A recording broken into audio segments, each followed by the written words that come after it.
안녕하십니까. 뉴스 플러스입니다. 한덕수 대통령 권한대행이 여야가 합의안을 제출할 때까지 헌법재판관 임명을 보류하겠다고 대국민 담화를 통해 밝혔습니다. 권한대행 역할에 대한 법리 해석이 엇갈리고 공정한 대통령 탄핵 심판을 위해서는 여야 합의가 최우선이라고 강조했습니다. 이종구 기자입니다. 국회 임명동의안 처리 즉시 헌법재판관 3명을 임명하라는 야당의 요구에 한덕수 대통령 권한대행이 대국민 담화 형식으로 답했습니다. 한마디로 여야 합의가 있어야 임명하겠다는 겁니다. 여야가 합의하여 안을 제출하실 때까지 저는 헌법재판관 임명을 보류하겠습니다. 여야가 합의하여 안을 제출하시면 즉시 헌법재판관을 임명하겠습니다. 한덕수 권한대행이 여야 합의 없는 임명에 대해 문제점으로 꼽은 건 크게 3가지입니다. 먼저 헌법에 없는 권한대행의 권한 범위를 소극적으로 해석했습니다. 헌법기관 임명을 포함한 대통령의 중대한 고유권한 행사는 자제하라는 것이 우리 헌법과 법률에 담긴 일관된 정신입니다. 이어 불가피하게 권한을 행사해야 한다면 여야가 먼저 합의하는 것이 한 번도 깨진 적 없는 관례라고 설명했습니다. 분열과 갈등이 극심한 상황에서 절차적 정당성이 담보돼야 사회 혼란을 막고 공정한 탄핵 심판을 기대할 수 있다고 강조했습니다. 국민의 대표인 여야의 합의야말로 민주적 정당성을 확보하고 국민의 통합을 이끌어낼 수 있는 마지막 뚝이기 때문입니다. 그러면서 박근혜 대통령 탄핵 심판 때도 당시 황교안 권한대행이 재판 결과에 영향을 주지 않기 위해 헌재 결정 전에는 헌법재판관을 임명하지 않았다고 예를 들었습니다. 한덕수 권한대행은 이런 고민에 제대로 답을 찾지 않고 결론을 요구한다면 동의하기 어렵다며 헌법과 법률에 따라 모든 사안을 판단하겠다고 밝혔습니다. YTN 이종구입니다. 민주당이 발의한 한덕수 대통령 권한대행 탄핵 소추안이 오늘 국회 본회의에서 보고됐습니다. 한 대행이 대국민 담화에서 헌법재판관 임명에 여야 합의를 거듭 요구한 뒤 민주당이 즉각 탄핵안을 발의한 건데 표결은 이르면 내일 이루어질 전망입니다. 국회 연결해 알아봅니다. 이준엽 기자. 네, 국회입니다. 네, 한대행 탄핵안 내용과 표결 전망 자세히 전해주시죠. 네, 민주당이 발의한 한덕수 탄핵소추안은 대통령 권한대행에 대한 탄핵으로는 헌정사상 최초입니다. 탄핵 사유는 크게 6가지를 꼽았는데요. 김건희 여사특검법과 최상병 특검법에 윤 대통령이 거듭 제2요구권, 즉 거부권을 행사할 당시 국무회의를 열어 이를 건의한 점, 윤 대통령의 비상계엄과 내란 행위에 공모하거나 묵인 방조한 의혹이 있는 점, 계엄 이후 국민의힘 한동훈 전 대표와 공동 국정 운영 체제를 발표한 점, 내란 상설특검 임명 절차를 회피하고 헌법재판관 임명을 사실상 거부한 점이 모두 위헌, 위법이라는 이유를 들었습니다. 탄핵안은 보고 24시간 뒤 72시간 이내 표결이 이뤄지지 않으면 폐기 수순을 밟게 됩니다. 오후 2시쯤 국회 본회의에서 보고가 이뤄졌고 본회의 소집 권한을 진 우원식 국회의장도 내일 본회의를 열기로 한 상황이라 이르면 내일 표결이 전망됩니다. 또 이번 탄핵소추안에 두고 여당은 대통령에 적용되는 200명 이상을, 야당은 국무총리 등 국무위원에 적용되는 151명 이상을 의결정 족수로 주장하고 있어 우 의장이 어떤 표결 방침을 정할지도 주목됩니다. 예, 탄핵소추안 발의가 애초 오늘 이루어질 거라는 전망은 많지 않았는데 왜 앞당겨졌습니까? 네, 민주당은 원래 내일 오전까지 한대행의 헌법재판관 임명 여부를 지켜보고 탄핵 발의를 결정한다는 방침이었습니다. 하지만 한대행이 대국민 담화를 통해 헌법재판관 임명에 여야 합의를 요구하는 입장을 거듭 밝히며 분위기가 급변했습니다. 같은 시간 진행된 민주당 의원총회에서는 격양된 반발이 나온 것으로 전해졌고 의총을 마친 뒤 박찬대 원내대표는 곧바로 한대행 탄핵안 발의를 발표했습니다. 박 원내대표는 권한대행이 아니라 내란대행임을 인정한 담화였다고 강도 높게 비판했습니다. 내란 사태의 핵심 주요 임무 종사자임이 분명해졌습니다. 윤석열 탄핵 이후 보여왔던 이해할 수 없는 행동들의 원인이 무엇이었는지도 분명해졌습니다. 반면 국민의힘은 민주당의 한대행 탄핵은 안보 공백과 경제 불확실성을 유발해 국제사회 신뢰를 무너뜨리는 코리아 디스카운트라고 비판했습니다. 졸속 탄핵, 보복 탄핵, 권력 찬탈 탄핵이라며 민주당이야말로 내란 정치를 일삼고 있다고 날을 세웠습니다. 민주당이 국정 초토화까지 불사하며 탄핵안을 난사하는 이유는 단 하나, 조기 대선으로 이재명 대표의 사법 리스크를 가려보겠다는 계산입니다. 네, 탄핵 발의 계기가 된 헌법재판관 임명 절차는 어떻게 됐는지도 설명해 주시죠. 네, 국회 본회의에서는 민주당이 추천한 마은혁 정계선 헌법재판관 후보와 국민의힘이 추천한 조한창 후보 임명 동의안이 모두 통과됐습니다. 헌법재판관 임명 동의안은 재적 의원 과반 출석에 출석 과반 찬성으로 통과되는 만큼 과반 의석을 차지한 야당 단독 처리가 가능했는데요. 앞서 한대행에게 임명권이 없다며 인사청문회 단계에서부터 불참한 국민의힘의 경우 본회의 표결에도 아예 참여하지 않겠다고 밝혔습니다. 하지만 조경태, 김예지, 김상욱, 한지아 의원은 불참 방침에 반발하면서 표결에 참석했습니다. 실제 마은혁 정계선 후보의 경우 193표의 찬성표를 받아서 범야권 192석보다 많은 찬성표가 나왔고 무기명으로 진행된 임명동의안 표결에는 모두 195명이 참여한 것으로 드러났습니다. 우원식 국회의장은 표결을 마친 뒤 한대행을 향해 국회가 선출한 헌법재판관에 대한 임명 지연이나 거부는 명분이 없는 일이라며 비판했습니다. 여야 대치가 격화되는 가운데 오늘 본회의에선 앞서 여야 정책위의장끼리 합의한 민생법안 가운데 20여 건도 처리했습니다. 지금까지 국회에서 전해드렸습니다. 공수처가 참여하는 공조수사본부가 성탄절 조사에 불응한 윤석열 대통령에게 3차 소환을 통보했습니다. 공수처 청사로 3일 뒤인 일요일 오전 10시까지 나와서 조사를 받으라는 겁니다. 현장에 취재기자가 나가 있습니다. 김철희 기자. 네, 고위공직자 범죄수사처입니다. 네, 공수처의 선택 결국 재소환 통보였군요. 네, 성탄절 조사가 불발된 뒤 고심을 이어오던 공수처는 하루 만에 재소환을 통보했습니다. 함께 공조수사본부를 꾸린 경찰과 관련 논의를 이어온 끝에 하루 뒤 재소환을 통보한 건데요. 이번에도 전자공문과 특급 우편을 대통령실과 관저 등으로 나누어 발송했고 출석 요구서에는 윤 대통령을 내란 우두머리로 적시했습니다. 공수처가 사실상 최후 통첩을 한 것으로 보이는 만큼 윤 대통령이 이번에도 나타나지 않는다면 강제 수사 단계로 넘어갈 것으로 보입니다. 예, 대통령 조사 전에 다른 수사도 이어지고 있죠? 네, 공수처는 문상호 정보사령관 사건을 군 검찰로 이첩합니다. 문 사령관은 노상원 전 정보사령관과 함께 이른바 햄버거 회동에서 비상계엄을 사전에 모의하고 선관위를 장악해 직원 체포까지 시도한 혐의를 받습니다. 모르쇠로 일관하던 문 사령관은 최근 공수처 조사에서 혐의를 대체로 인정한 것으로 알려졌습니다. 문 사령관 등과 함께 내란 모의에 참여한 김봉규 정보사 대령도 조사하는 등 혐의 다지기에 주력하는 모습입니다.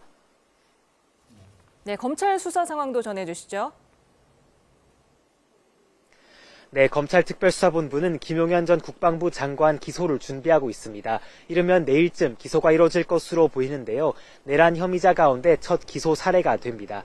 검찰은 김 전 장관 공소장에 전체적인 내란 범죄의 구조를 자세히 담을 예정입니다. 이에 대해 김 전 장관 측은 기자회견을 열고 비상계엄은 내란에 해당할 수 없다고 강조했는데요. 부정선거를 밝히기 위해 계엄을 선포한 것일 뿐 국회 표결을 방해한 적 없다는 기존 대통령 입장도 되풀이했습니다. 지금까지 고위공직자 범죄수사처에서 YTN 김철입니다. 내란 혐의로 구속된 김용현 전 국방부 장관의 변호인단이 기자회견에서 일부 언론사를 배제하자 기자들이 항의하면서 현장에 경찰이 출동했습니다. 김 전 장관의 변호인단은 오늘 오전 10시 검찰 등의 내란 수사에 관한 기자회견을 열면서 일부 언론사의 출입을 막았습니다.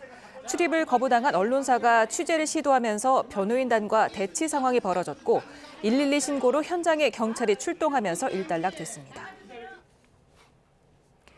윤석열 대통령의 탄핵 심판 첫 절차인 변론 준비 기일이 하루 앞으로 다가왔습니다. 하지만 윤 대통령 측의 참석 여부가 불투명합니다. 취재기자 연결합니다. 권준수 기자, 헌법재판소가 윤 대통령 측이 불참할 경우를 고려해서 대응 방안을 논의했죠?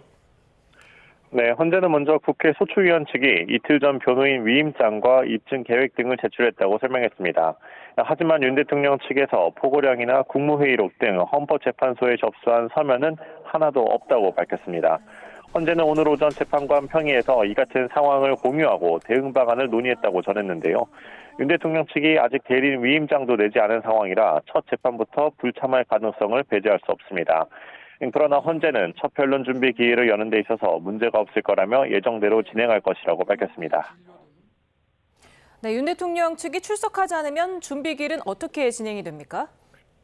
네, 윤 대통령 측이 나오지 않으면 헌재는 청구인인 국회 측 대리인단으로부터 기본 입장과 입증 계획 등을 들은 뒤 준비 기일을 다시 지정할 가능성이 큽니다. 김형두 헌법재판관도 오늘 출근길에 재판관이 적절히 판단해서 준비 절차가 더 필요하다면 한 번 더 기일을 지정할 것으로 본다고 말했습니다. 이후 헌재가 준비 기일을 다시 잡게 되면 윤 대통령 측에게 출석을 재차 요구할 것으로 보입니다. 재판이 계속 미뤄질 수 있다는 우려에 헌재는 윤 대통령 탄핵 사건은 이미 접수된 시점부터 재판이 진행 중인 거라며 사실관계 확인과 법리 분석 검토 등은 계속 진행 중이라고 강조했습니다. 예, 헌법재판관 정원 문제도 여전히 남아있죠? 맞습니다. 헌재는 아직 재판관 9명 정원도 채워지지 않은 상태인데요. 이에 대해 헌재는 헌법재판관 후보자 3명 모두 인사청문회에서 한덕수 대통령 권한대행에게 임명권이 있다고 발언했고 같은 입장이라고 거듭 설명했습니다. 국회에서 재판관 3명의 임명 동의안이 가결됐지만 임명까지 이뤄질 수 있을지가 중요한데 여야 갈등이 이어질 경우 헌재 심리가 계속 공전할 거라는 우려가 남아 있습니다. 지금까지 헌법재판소에서 YTN 권준수입니다. 윤석열 대통령의 탄핵 심판 첫 변론 기일을 앞두고 대통령 측 변호인단이 윤곽을 드러내고 있습니다. 윤 대통령 측 변호인단은 내란 수사는 김홍일 전 방송통신위원장을 중심으로 탄핵 심판은 헌법재판소 공보관 출신 배보윤 변호사를 중심으로 대응할 전망입니다. 이 밖에 윤갑근 전 고검장과 윤 대통령의 최측근으로 꼽히는 석동현 변호사도 조력자로 나섰습니다.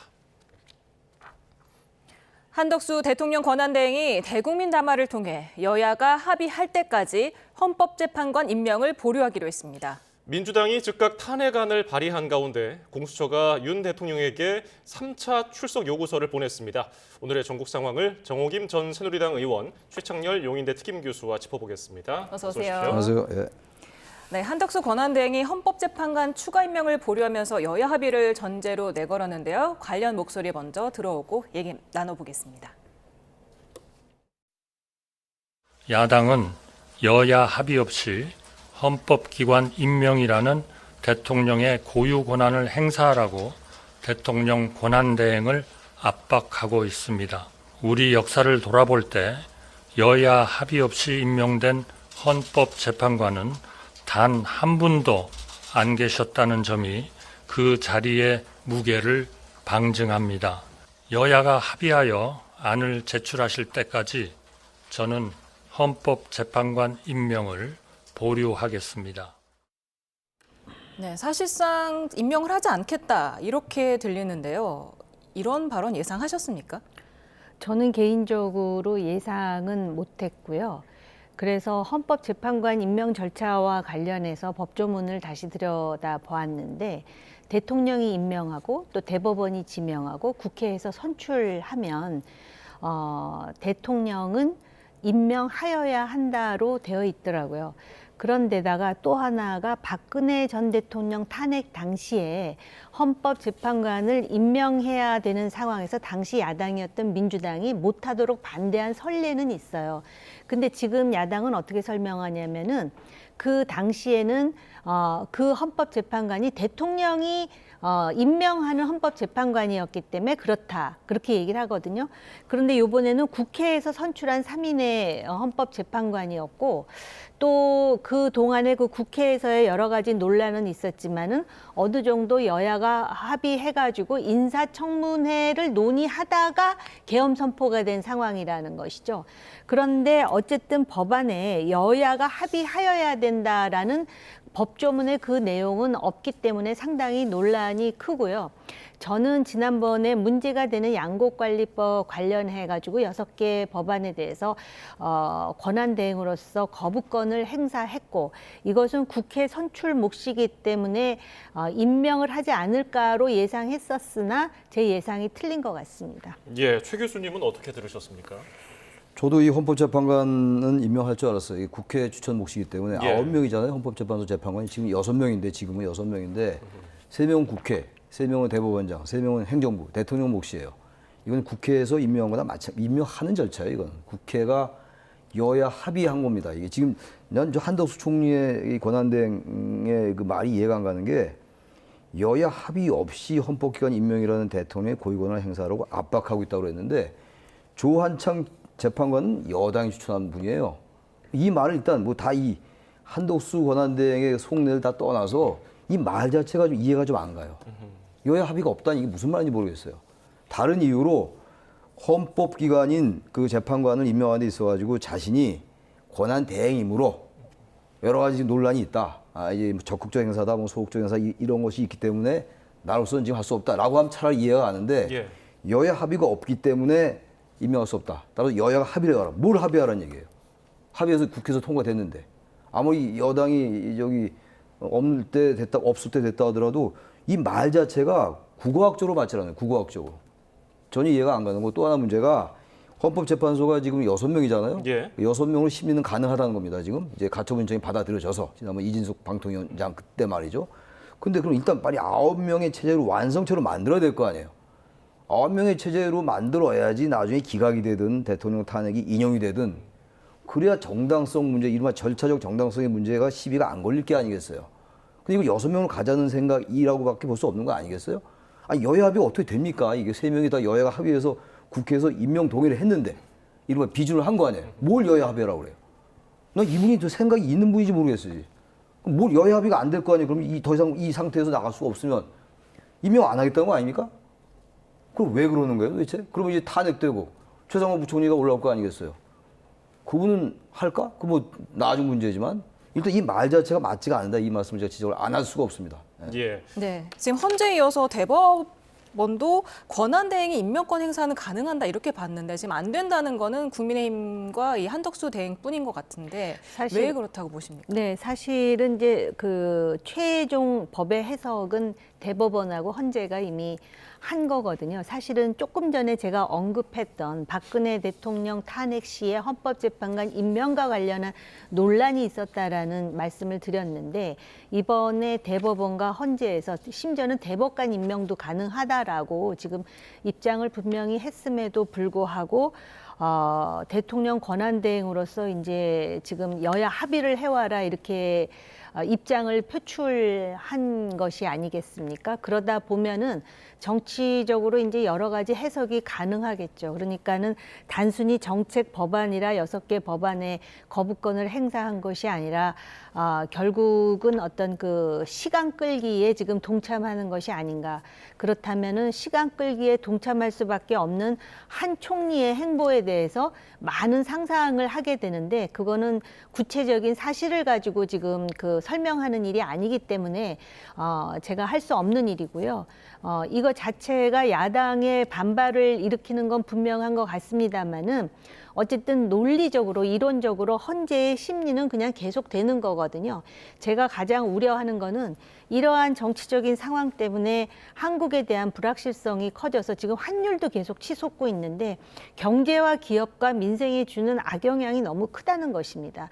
코리아 디스카운트를 얘기하는데 지금 여당이나 야당이나 각자의 이해에 따라서 주장을 하기 때문에, 일단 그럼 한 총리가 그러면은 이것에 대해서 그 거부하는 것에 대해서 이제 탄핵으로 가게 되면은 헌재에서 심판을 하게 되는 것 아니겠습니까? 근데 과연 헌재에서 이 한 총리에 대해서 탄핵을 어떤 식으로 심판할지, 과연 야당이 원하는 대로 할지 그것도 모를 일이거니와 시간은 계속 지나갈 수밖에 없습니다. 그래서 상당히 어려운 정국인데, 정치판은 이렇게 엉망진창으로 간다 하더라도 적어도 양심과 책임이 있다면 경제의 불확실성은 좀 제거해야 되는데, 그런 면에서 경제 전문가인 총리까지 한 몫을 더했다라는 것이 굉장히 개탄스러운 측면이 있습니다. 예, 오늘 한덕수 권한대행談話를 들어보면은 내란 일반 특검이라든지 김 여사 특검에 대한 이야기는 없었거든요.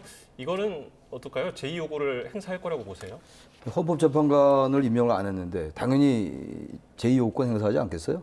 그게 앞뒤가 좀 안 맞는 거죠. 말하자면은 또 하나 좀 이해가 안 가는 게 이제 권영세 비대위원장 내정자가 국민의힘에 이 지금 헌법재판소 재판관을 임명할 수 있느냐 없느냐를 가지고 권한쟁의 심판하면 권한쟁의 심판을 받아봐야 된다 이런 얘기를 했다고요. 헌법소원을 받아봐야 되겠다. 근데 미리 알아서 이렇게 임명을 안 하겠다고 담화를 발표했거든요. 너무 적극적이에요. 그러니까 지금 우리가 논란 중에 하나가 적극적인 권한 행사, 뭐 이른바 소극적 권한 행사라는 말을 해요. 근데 그건 헌법에 나와 있지는 않아요. 권한대행의 임무, 권한대행의 권한 행사가 어디까지냐가 전혀 나와 있지 않다고요. 그래서 사실 또 하나가 이거 뭐 다른 얘기는 합니다만 권한대행이라는 직책이 없어요. 헌법에 보면은 그 권한을 대행한다 이렇게 나와 있다고. 권한을 대행한다. 그래서 우리가 그냥 권한대행이라고 부르는 거예요. 정신병신 대통령의 임무를 대통령의 권한을 대행하는 국무총리. 이게 제일 맞는 말인데 그렇게 부를 수 없으니까 권한대행이라고 부르는 건데 그럼 권한을 대행해야죠. 가장 중요한 권한인데 그 질문에 대한 답변이라면 이 지금 헌법재판소 재판관은 임명에도 큰 문제가 없다고요. 우리 정 의원님 말씀처럼 대법원이나 헌재나 이 유권적 해석을 내릴 수 있는 그 위치에서 한 얘기는 아닙니다만 대체로 헌법재판소 재판관 임명하는 문제가 없다라고 학계에서도 다수설이고 대법원이나 헌재에서도 문제가 없다라고 얘기하고 근데 왜 이렇게 적극적으로 권한 행사하냐고요. 이걸로 미뤄볼 때 제가 볼 때 그 김건희 여사 특검하고 이 내란에 관한 일반 특검, 상설 특검 말고 말이죠. 그건 제가 볼 때 제2요구권 행사할 가능성이 높아 보여요. 지금 아주 적극적으로 한덕수 총리가 예상을 뒤엎고 아주 적극적으로 이른바 헌재 재판을 지연시키는 걸로 보이는 그런 행동을 하고 있다라고 제가 말씀드립니다. 근데 이제 제가 그 법조문을 들여다봤다 그러지 않았습니까? 근데 거기 뭐라고 돼 있냐면 모든 직무에 대해서 행사할 수가 있어요. 대통령의 권한을. 그런데 현상 유지라는 이야기가 들어있거든요. 그러니까 현상 유지 차원에서 권한을 행사하는 것인데 일단 거부권을 행사했으면 임명권도 본인이 지금 임명하는 게 아니라 국회에서 선출한 거잖아요. 그래서 그 유권 해석을 어떻게 하느냐가 굉장히 중요하고 저거 자체가 다수의 국민들에게 비난받을 소지는 만들었는데 근데 지금 이제 야당의 반응이 있잖아요. 당장 지금 탄핵 발의를 하지 않았습니까? 그럼 대통령에 이어서 또 22명에 이어서 이제 총리를 그러니까 권한 대행을 탄핵하는 이 상황이라는 것이죠.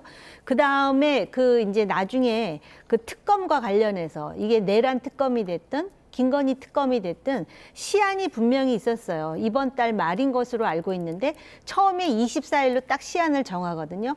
야당의 그런 태도도 마치 또 점령군 같은 그러면서 우리 사회의 이념의 오른쪽에 있는 사람들 중에 굉장히 극단적인 사람들 상당히 자극하는 이건 민주주의도 아니고 법치도 아니거든요. 그러니까 서로 절제를 하면서 대통령의 잘못에 대한 사실을 확인하고 규명해 나가야 되는데 이게 너무 정치적인 그 실리에 급급한 나머지 헛발질을 하는 측면이 있다라는 것이죠. 그러니까 제가 이 얘기를 하면은 비판하실 분은 많겠지만 예를 들어서 총리가 제의 요구권을 행사하지 않습니까?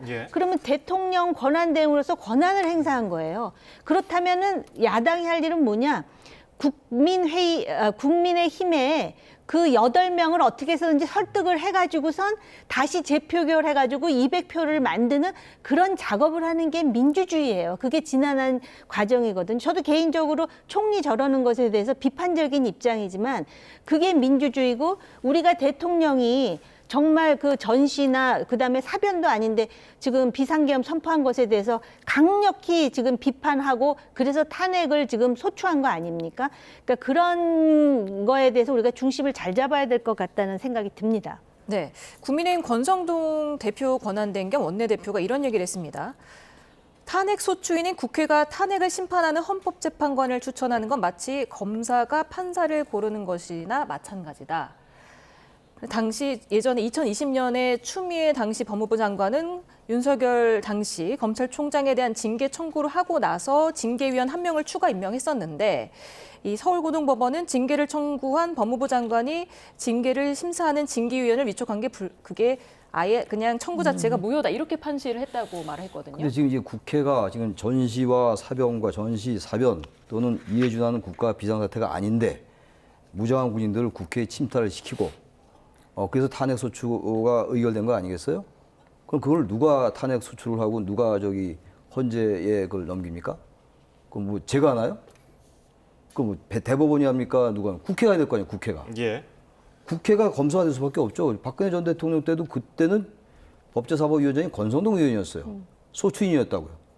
이번에 뭐 정청래 이제 법사위원장이니까 정청래 의원이 합니다만 이 말 자체가 그 말로만 완전히 그 문법적으로 본다면 일리가 있죠.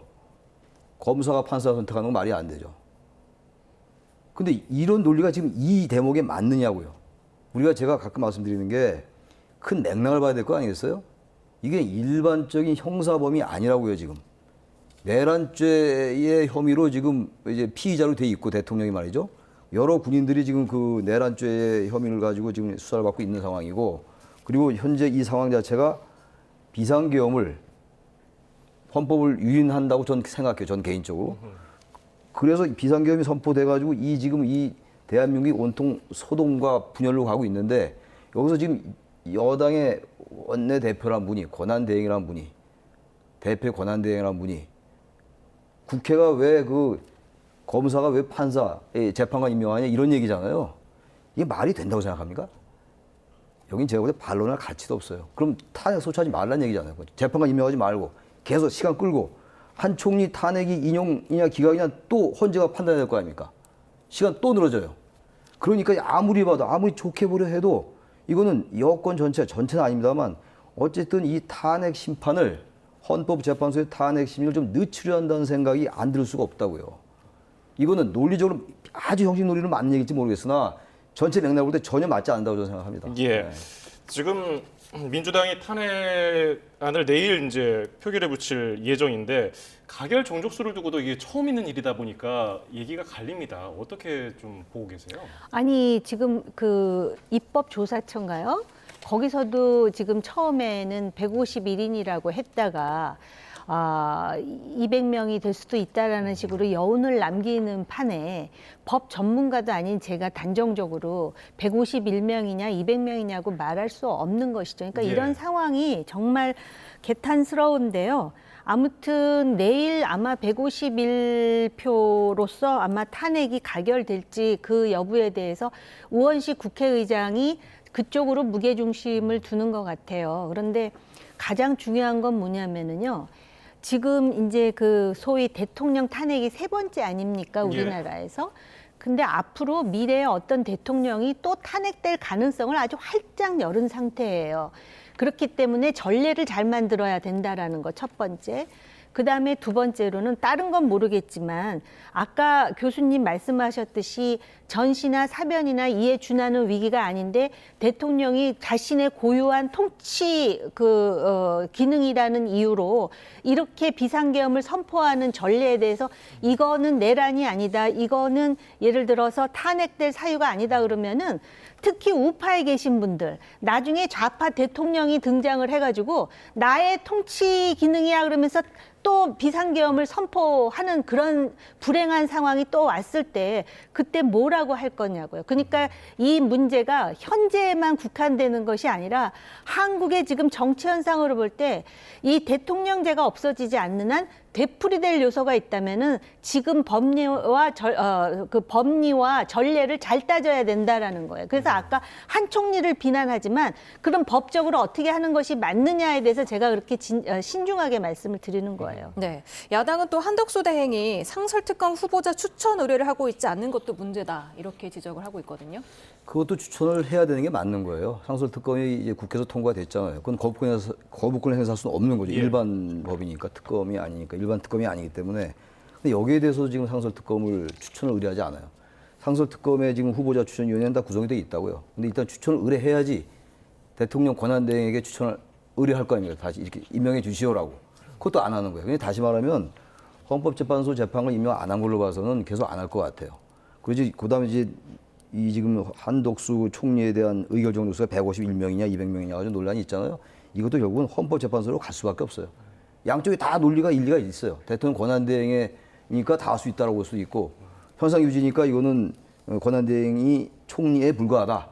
라고 주장할 따름들이에요. 이건 우리나라 앞으로 좀 다른 얘기입니다만 헌법에 이건 좀 보완을 해야 될 것 같아요. 너무 이 불비가 많아가지고 지금 본질적인 문제를 놔도 자꾸 이런 문제, 이 법적인 절차의 문제 가지고 계속 논쟁을 하고 있는 거니까 일단 이건 나중에 헌법을 고치든지 뭐 법률 보완을 해야 될 것 같고 이 문제는 헌법재판소에서 결정 내려야 될 것 같고 한 총리에 대한 이 탄핵 인용이냐 아니냐 151명, 200명 이 부분 그리고 그 상설특검은 추천을 해야 됩니다. 빨리 의뢰를 해야 되는데 그 안 하는 것도 한 총리가 역시 이것도 어쨌든 특검이나 이런 것들 현재 이번 비상계엄에 관련된 거에 대해서 자꾸 여당의 핵심부가 생각을 같이 하려 하는 게 아닌가라는 생각을 할 수밖에 없어요. 네, 뭐 헌재는 아직은 공식 입장이 그 정족수에 대해서는 없다는 입장입니다만 정말 결정 내려야 될 게 지금 한두 가지가 아니지 않습니까, 헌재가? 네, 지금 상설특검에 대해서 이제 말씀을 주셨는데요.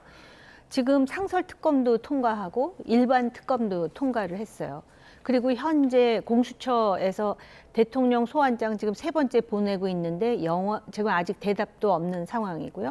그런가 하면은 지금 관련자들을 검찰이라든지 경찰이라든지 군 검찰에서 이렇게 이제 수사를 하고 그래가지고 뭐 어디까지가 사실이고 어디까지가 주장인지 진술 막 증거 없이 또는 증거가 지금 확인된 그렇게 해서 여러 가지가 나오고 있는데요. 이 사건은 굉장히 중요한 사건이라고 저는 개인적으로 생각합니다.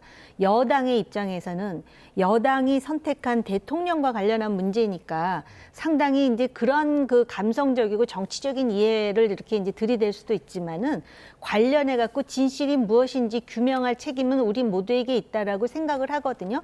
그렇다면 대통령 권한 대행으로서 일반 특검과 관련해 가지고는 그 거부권을 행사해서는 안 된다라고 생각해요. 그래서 일반 특검으로 모든 게 이렇게 통합적으로 돼가지고 신속하게 진실 규명이 될 수 있도록 하는 것이고 이런 일련의 상황에 대해서 또 여당이 이렇게 알러지 반응을 보이는 이유 중에 하나는 지금 야당이 조기 대선이라든지 이재명 대표를 의식해가지고 막 그 총리를 밀어붙이고 시한을 정하고 또 탄핵 발의를 한다라는 의심을 하고 있고 또 상당수가 그렇게 얘기하면서 여론조사를 보면 그것 때문에 지금 뭐 그 탄핵된 대통령의 지지도가 또 오른다라는 그 뉴데일리입니까? 그런 여론조사도 나왔다라고 하는데요. 이런 상황에서 과연 그 진실을 확인하기 위한 가장 타당한 방법이 무엇인가? 거의 그러니까는 정치적인 복선이 아니라 마치 또 인공지능처럼 이런 상황에서 그 불확실성을 제거하기 위해서 무엇을 해야 되는지를 좀 따져보는 그런 그 국가 사회 전체를 생각하는 그런 사람이 좀 하나라도 있었으면 좋겠다라는 희망을 가져보네요. 예, 최상목 부총리가 이제 만약에 한덕수 권한대행이 탄핵이 된다면 그 다음 순서인데 네, 그렇죠. 만약에 최상목 부총리도 똑같이 지금 정부 기조와 마찬가지로 제2요구를 계속해서 행사한다면 민주당은 어떡합니까? 계속해서 탄핵 소추합니까? 그 한계가 있겠죠. 아무리 물론 법률적인 절차에 따라서 한다고 하더라도 세상 이치라는 게 그 법률만 될 수 있는 건 아니에요. 사람의 상식이라는 게 있는 건데 지금 대통령 탄핵되고 직무정지됐고 한덕수 총리 직무정지되고 최상욱 부총리가 되겠죠 이제 탄핵이 뭐 근데 문제는 이제 그거예요. 151명이냐 200명이냐가 아직 유권 해석이 내려질 기간이 없기 때문에 지금 헌재조차도 여기에 대해서 얘기를 못 하고 있는 거잖아요. 이게 일단 남아는 있어요. 그럼 이제 이게 표결이 어떻게 될지 모르겠습니다만 그래서 이 부분은 좀 애매합니다 지금. 한덕수 총리 권한대행의 이 직무가 정지될 것이냐 안 될 것이냐 이건 좀 어려운 문제예요. 이건 헌재가 지금 당장 유권 해석을 내릴 수도 없고 그렇게 된다 이건 헌재에다 권한쟁의 심판을 또 하고 시간이 또 걸립니다. 그렇기 때문에 그건 지금 가정에서 얘기하는 게 좀 너무 섣부르긴 한 것 같긴 해요. 근데 만약에 한덕수 총리의 직무가 정지된다고 가정한다면 가정하에 말씀드리면 최상목 부총리가 권한대행 해야죠. 헌법에 나와 있는 거니까 헌법 71조에 정확히 명시돼 있는 거니까 예. 해야 되는데 문제는 이 여러 가지 상황 전부 지금 이 이슈가 새끼를 치고 있는 거예요. 계속 가지를 치고 분화되고 있어요. 분화되면서 본질은 여기 있는데 본질과 다른 문제로 여야가 또 옛날에 그 문법으로 또 싸우기 시작했다고요. 이런 거를 과연 두 번째 권한대행이 해낼 수 있겠느냐. 그 권한의 무게, 그 권력의 무게에서 중압감에 전 눌려서 못할 것 같아요. 아무리 최상욱 총리, 부총리라는 사람이 그 결기가 있고 소신이 있고 철학이 있는 사람이라 하더라도 이 어마어마한 권력의 무게를 견딜 수 있겠어요? 이 선출 권력도 아닌데 게다가 임명동의도 안 받는 사람이잖아요. 예. 국무총리 임명동의도 받아서 이제 대통령이 임명한 건데 저는 그래서 이건 쉽지 않을 것 같아요. 어떠십니까? 최상목 경제부총리가 만약에 한덕수 대행이 탄핵이 가결된다면 어떤 선택을 할 것으로 보십니까? 그러니까 민주당도 참 그 본인들 스스로도 지금 스스로 함정에 빠져 있는 상황이에요. 그럼 내일 그러면은 150명을 할지 200명을 할지 그럼 150명으로 해가지고선 탄핵을 가결한다 한들 이거 자체가 또 논란이 안 되겠습니까? 그런 상황에서 우리가 최상목 그 권한대행 체제에 대해서 얘기를 하는 것이 적절한지 저는 솔직히 모르겠어요. 그런데 이런 부분은 있죠. 본인이 비상계엄 선포에 대해서 반대한다는 입장을 말한 겨우 2명밖에 안 되는 국무위원 중에 한 사람이었다는 거 아니겠습니까? 그리고 제가 지금 불확실성 코리아 디스카운트를 얘기하면서 경제를 끊임없이 강조하고 있잖아요. 근데 어쨌든 대한민국 경제정책의 수장이라 이거죠. 그런 차원에서 만약에 권한대행이 된다면 이것도 가정법입니다. 있을 수 있는 일인지의 여부는 제가 이제 모르겠고요. 그러면은 그 경제정책과 관련해가지고 정치판은 굉장히 혼란스럽게 돌아가나 경제와 관련해가지고는 불확실성을 제거하겠다라는 그 한 가지만 확실히 하더라도 그 역할을 제대로 하는 것이다. 예를 든다면 지금 그 경제를 선순환시키기 위한 여러 가지 법이라든지 정책이 그냥 이렇게 잠자고 있는 게 많아요. 관료들이 움직이지 않거든요.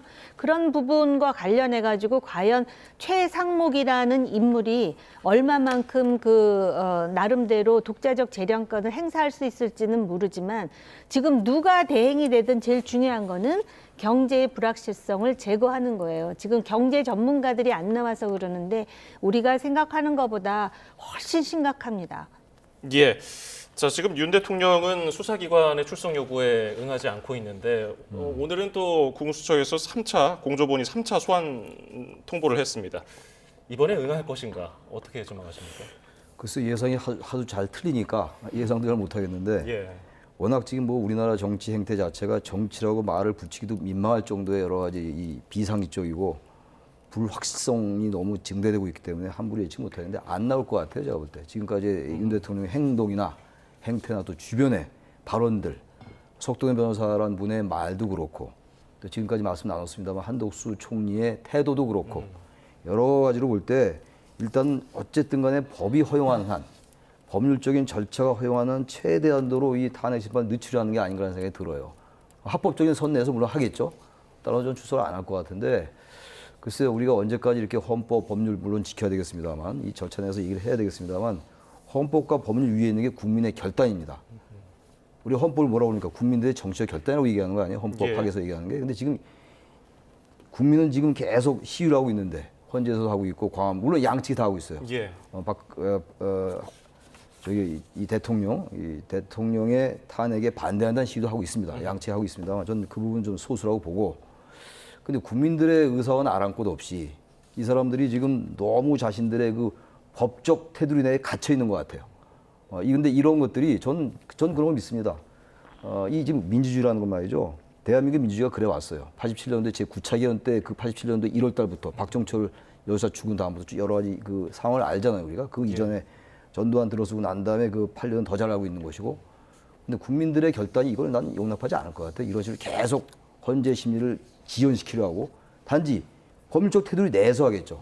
근데 이게 과연 국민들이 볼 때 언제까지 이걸 용인할 것인가 이건 전혀 별개의 문제이긴 합니다만 그런 생각을 안 할 수가 없습니다. 일단 거기에 대한 답변이라면 전 출석하지 않을 것 같습니다. 네, 일단 공수처는 뭐 출석 요구를 3번까지 하는 게 좀 일반적이다. 그리고 윤 대통령의 체포영장은 너무 먼 단계다. 아직 검토할 게 많다. 이러면서 3차 소환을 통보를 했는데 이 부분 어떻게 보셨습니까? 응하지 않는 게 어떻게 법에 따라 하는 거예요. 다 소환을 했으면 응해야 이게 법에 따른 건데 응하지 않고 있지 않습니까? 처음에 계엄 선포하고 얼마나 당당했습니까? 그리고 법적 정치적 책임을 피하지 않겠다라고 했으면 그리고 진짜 비상계엄이 구국의 결단으로 한 거면 떳떳이 나와서 해야 되죠. 근데 아마 제 생각으로도 응하지 않을 것 같고요. 그럼 과연 공수처장이 3번째까지 응하지 않으면 일반적인 관행에 따라 체포할 수 있는가? 지금 뭐 멀다고 하는 거 보니까 또 그럴 만한 그런 그 배포도 없는 것 같다라는 생각은 드는데요. 이럴수록 법리에 따라 움직여야 돼요. 법적 절차에 따라. 누구나 법 앞에서는 평등한 거 아니겠습니까? 아마 제 생각으로는 탄핵된 대통령이 SNS를 통해서 본인의 지지자들을 결집해 가면서 또 아주 극단적으로는 만약에 체포 후보라는 게 가시화될 때 그런 모습을 보여줌으로써 지지자들을 자극할 수 있는 그런 개연성도 열고 있는데요. 이게 다 코리아 디스카운트예요. 권성동 원내대표가 코리아 디스카운트를 얘기하는데 지금 코리아 디스카운트는 탄핵을 남발하는 야당만 하는 게 아니에요. 이렇게 해갖고 불확실성이 느는 것이 코리아 디스카운트입니다. 예, 지금 그런가 하면은 내일은 헌법재판소에서 탄핵 재판 첫 준비기일이 열립니다. 그런데 지금 윤 대통령 측은 헌법재판소에 접수한 서면 하나도 없다고 알려져 있고요. 이게 반쪽짜리입니까? 어떻게 보고 계십니까? 뭐 국무회의록도 안 내고 있고, 그리고 뭐 포고령도 안 내고 있고, 낼 수 있는 거잖아요. 포고령 나와 있는 거니까. 그러니까 국회에서 냈더라고요. 네, 거기서 냈더라고요, 글쎄. 근데 문제는 이런 것들을 할 수 있는 건데도 안 하는 거는 결국은 같은 얘기입니다만 어떻게든 재판을 좀 늘리려 하는 것 같아요. 재판을 지연하려 하는 것 같아요. 물론 피의자는 뭐 재판을 지연하는 것도 자신의 권리일 수 있죠. 방어 기제가 작동한다고 볼 수 있는 건데 아마 그럼에도 불구하고 이제 헌재가 이제 변론기를 연다는 거 아니에요? 변론 준비기일, 정확하게 예. 변론 준비기일이니까 여기 변론 준비기일이라는 거는 쟁점이라든지 이번 이 사태의 쟁점 그리고 입장들, 양측의 입장, 주장들 이런 걸 정리하는 거거든요. 이런 게 있어야지 이제 본격적인 탄핵 심리에 들어가는 거거든요. 그러니까 이런 것도 이제 늦춰지면 더 그만큼 늦어지는 거죠. 예. 자꾸 지연되는 거거든요. 일단 헌재가 이 부분은 이제 한다고 하는데 공수처장이 좀 입장이 좀 애매해진 것 같아요. 처음에 안 그러다가 아직 먼 것 같다 그러다가 또 뭐 한다고 그러다가 그러니까 이렇게 하니까 공수처가 신뢰를 못 받는 거예요. 공수처가 지금 영장 청구가 하나도 발부를 못 해냈다고요. 지금 이 사건 말고 이 공수처가 이렇게 하면 안 돼요. 이걸 지금 아니 도대체 우리 일반인 같으면 3번이나 불응하면 당연히 체포죠. 구속영장 청구 당하는 거고. 도대체 이 특권이 대한민국 헌법에 나와 있잖아요. 특권은 없다라고. 불체포 특권은 있는데 대한민국 헌법에 분명히 나와 있어요. 예. 특권은 존재하지 않는다고. 근데 지금 특권이 너무 많이 있는 것 같습니다. 네, 윤 대통령이 또 올해가 가기 전에 또 대국민 메시지를 내는 방안을 준비 중이다. 이런 소식도 들리는데 어떤 얘기를 할까요? 아니 본인이 비상계엄 선포한 것은 대통령의 그 고유 뭐 통치 뭐 권한이다 그러든가 기능이라 그러든가 뭐 그 얘기 또 하지 않겠어요. 그래서 하도 야당이 뭐라 그랬더라 폐악질을 하기 때문에 강력한 경종을 울리기 위해서 오늘 김용현 전 국방장관 측 변호사가 기자회견을 하지 않았습니까? 예. 그래서 같은 논리로 그리고 그 비상계엄을 선포했으나 뭡니까 밤에 통행 금지 이런 거는 하지 않았다. 그 포고령이 있었는데 대통령의 지시로 뺐다라는 거 아니에요? 그 말 자체가 잘못돼 있는 거예요. 그러니까는 대통령의 권한이라고 하는 거는 국민으로부터 주권을 위임받아서 그 권능을 행사하는 것인데 대통령이 포고령에서 빼라고 지시하면 빼고 대통령 마음대로 하는 고유 권한이 통치 권한으로서 비상계엄 선포라는 아주 왜곡된 인식이 그 안에 들어있다라는 걸 알 수 있는데 또 그게 먹히는 그러한 또 일부 지지자들이 있지 않겠습니까? 그래서 그런 얘기를 계속 반복할 것 같은데요. 아까도 말씀드렸지만 특히 본인이 우파 지지자라고 생각하시는 분, 저도 보수 쪽의 한 사람으로서 강력하게 말씀드릴 수 있는 것이 미래 어느 시점에 좌파 대통령이 나타나갖고 자기하고 그 정치적 이해가 맞지 않는다는 이유로 계엄을 선포한다고 한번 상상해 보십시오. 그러면은 야당이 그런 폐악질을 안 하게 할 생각이 있었다면 진작 총선 때 좀 더 국민에게 겸손하고 소위 의사 정원수를 할 때도 좀 더 설득력 있게 하고 그다음에 그 내부의 그 공천과 관련한 그러한 논쟁이 없었으면 좀 더 많은 사람이 국회에 진출하지 않았을까요? 그런 거에 대한 자기 반성과 성찰이 정말 필요했는데 그거 다 빼고 야당 폐악질 했습니다. 제가 볼 때도 그렇게 많은 특검이라든지 탄핵 그럼에도 불구하고 지금 과연 그것이 비상계엄을 선포할 상황이냐 이런 전례를 만드는 것이 맞느냐에 대해서 우리가 한국인이라면 다 한 번씩 생각해야 된다라고 봐요. 근데 예. 아마 그런 주장을 할 거예요. 대통령은 SNS. 알겠습니다. 그리고 잠깐 언급하신 김에 김용현 전 장관 측 변호인단이 오늘 기자회견을 열고 여러 가지 얘기를 했거든요. 이 얘기를 듣고서 저희가 이어가겠습니다. 국방부 장관의 지휘에서 김용현 전 장관이 초안을 작성한 사실이 있습니다.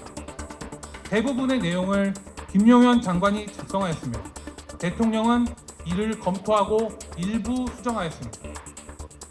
대통령이 문구 등을 수정한 것 이외에 실제 내용을 수정한 것은 단 하나입니다. 계엄은 일반적으로 국민들에 대한 통행 금지 또는 통행 제한을 가하는 것을 내용으로 하는데 장관 작성의 초안에는 이 같은 내용이 포함되어 있었으나 대통령이 국회의 경종을 울리고자 함이라는 본래의 목적대로 계엄은 일반 국민을 향한 것이 아님을 강조하며 국민 생활의 불편, 경제 활동 등을 고려하여 이를 삭제 지시하였습니다. 네, 비상계엄이 국회에 대한 경고 차원이었다. 이 부분을 다시 한번 강조한 것으로 보이는데 어떻게 들으셨습니까? 좀 어이가 없어서 제가 참 말씀을 참 드리기가 뭐하네요. 세상에 경종을 울린다고 우리 군인들을 무장시켜서 그 특임대 저기 북한에 파견한 사람들 거기다 보냅니까? 근데 제가 아니 어떻게 이런 말을 할 수 이게 대통령이 한 말이잖아 이게. 변호인도 똑같이 이 말을 하고 있고 이제 뭐 김용현 전 장관 이런 얘기 했다는 건데 여기 보면 더 기가 막힌 게 아까 우리 정 의원님 말씀하신 것처럼 국민에 대해서 굉장히 끔찍이 아껴서 그것만 빼줬다 뭐 이런 거 아니에요? 대단히 시혜적이고 엄청나게 잘한 것처럼 보이는 거 아니에요? 얼마나 유치해요.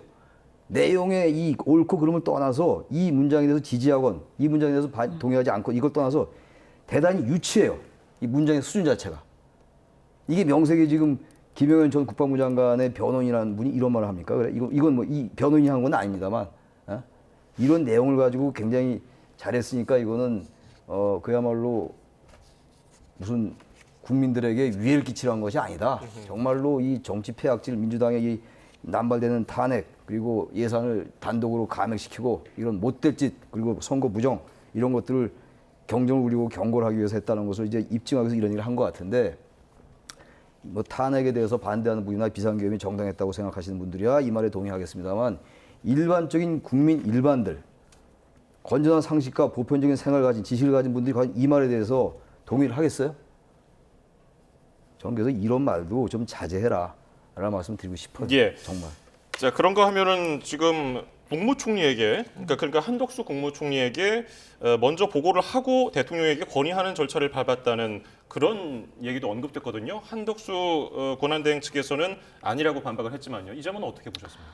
아우, 이 정치권에 있는 사람들이 하도 거짓말이라고 해야 되나? 말이 달라가지고 누구 말을 믿어야 될지는 모르겠는데 일단 보고했다라는 것이 김용현 전 장관 측의 주장이고 또 일부 국무위원들에 의하면은 그 국무회의를 소집하는 과정에서 한덕수 총리가 주도적으로 국무위원들을 소집했다라는 주장도 또 나오고 있어요. 그런데 원래 국무회의는 여기서 심의 기구이기 때문에 의결을 하는 기구가 아니기 때문에 일차적 책임은 없으나 이 계엄령이라는 것이 원래 국방장관이나 행안부 장관이 그거를 요청을 하면은 국무총리를 통해서 대통령에게 보고하는 것으로 되어 있기 때문에 과연 지금 그 대통령 권한대행으로서의 한덕수 총리, 그러니까 한덕수 권한대행이 좀 더 분명히 자신이 그 당시에 어떤 역할을 했으며 또 절차상 분명히 하자가 있다는 말을 본인 스스로 한 만큼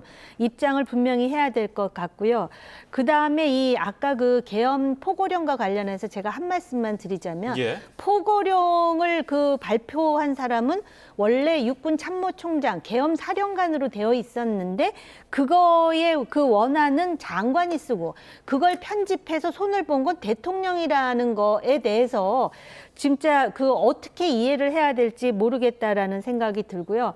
요번에 이 상황에서 정말 최악의 그런 뭐라 그럴까 명예가 실추된 그 조직이 바로 군입니다. 그러니까 과거에 정치 군인이라는 불명예에서 지금 계엄 군인 내지는 무슨 무속 군인 이 대한민국의 북한을 상대함으로써 우리가 정말로 그들의 명예를 보듬어주고 무명용사까지 다 챙겨야 되는 상황에서 이들을 이렇게 나락으로 추락시킨 정치권의 인사에 대해서 정말 강력한 책임을 물어야 된다고 봐요. 네, 지금 검찰이 김용현 전 장관을 내일쯤 기소할 것으로 예측이 되고 또 내일은 윤 대통령 탄핵 재판 첫 기일이지 않습니까?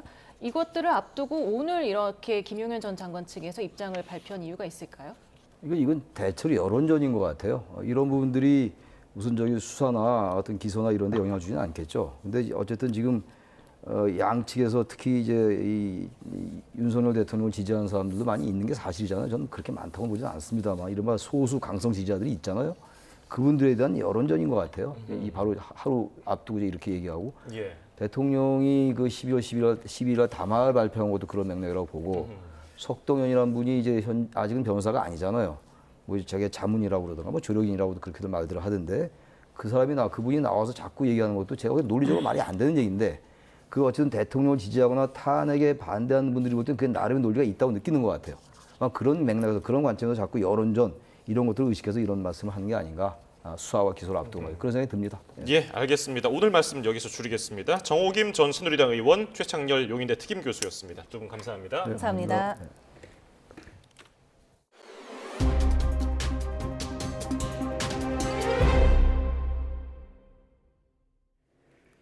10월 출생아 수가 14년 만에 최고 증가율을 기록하며 넉 달 연속 증가세가 이어졌습니다. 혼인 건수도 7개월 연속 증가했습니다. 오인석 기자입니다.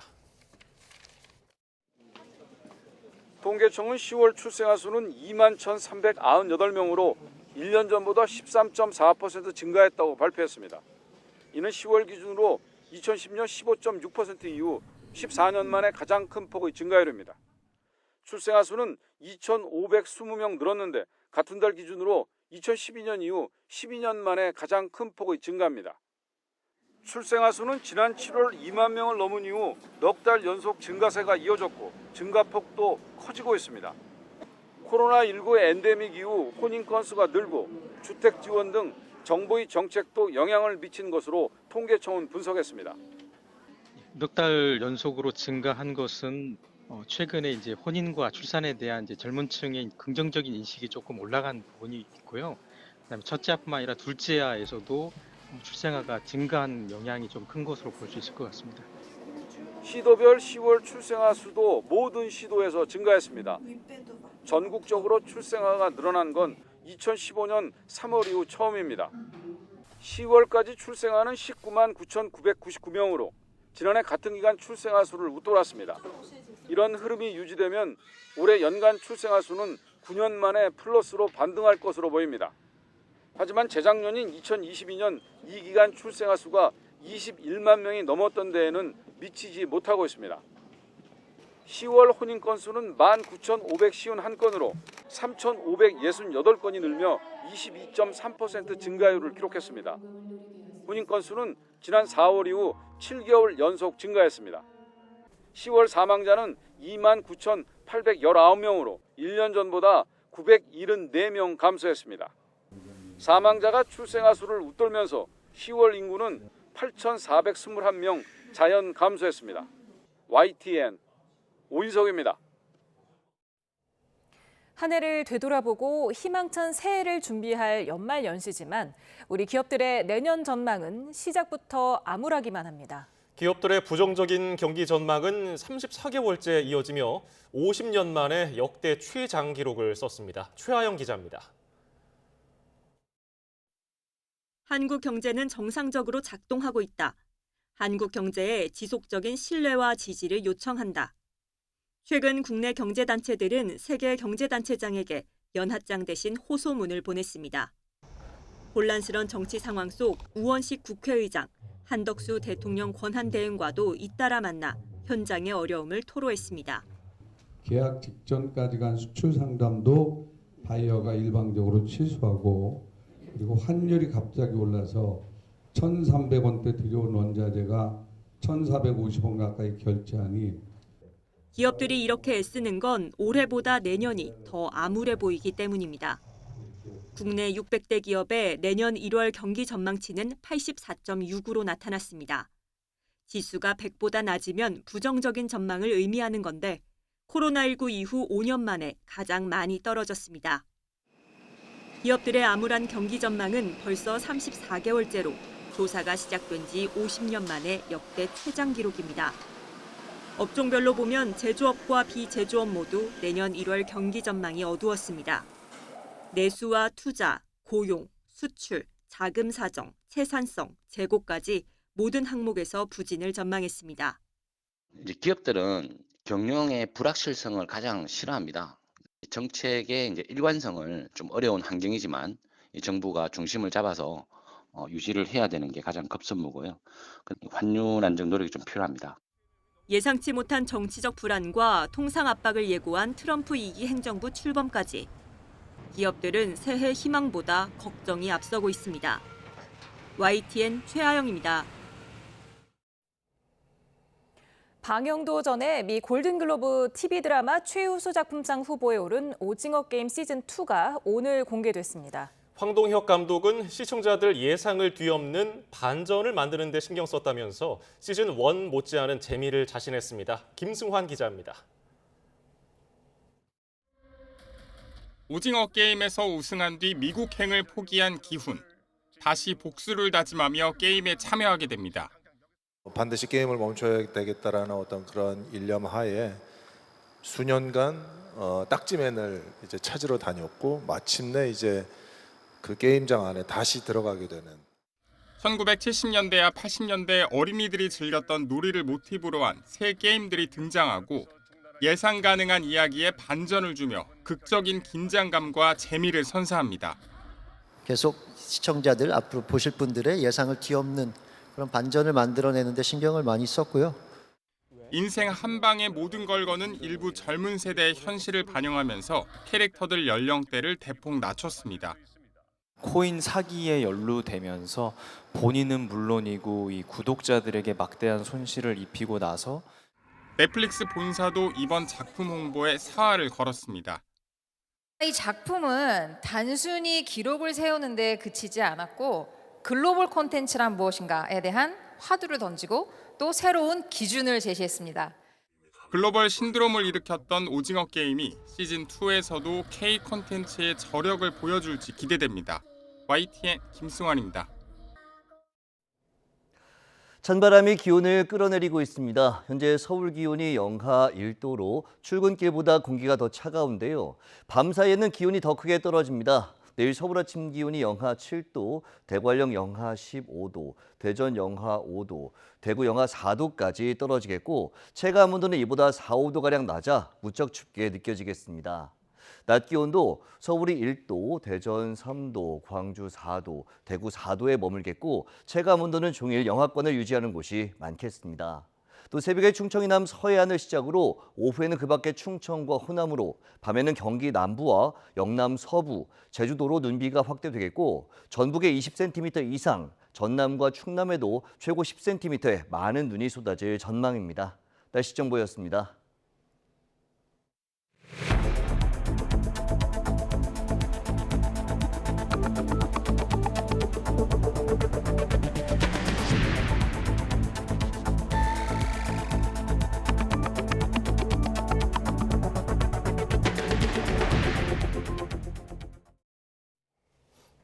비상계엄 사건을 수사하고 있는 공조수사본부가 윤석열 대통령에게 오는 29일 공수처로 출석해 조사받으라고 통보했습니다. 앞서 출석 요구에 잇따라 불응했던 윤 대통령 측은 절차적인 대응을 할 거라는 입장을 밝혔습니다. 이경국 기자입니다.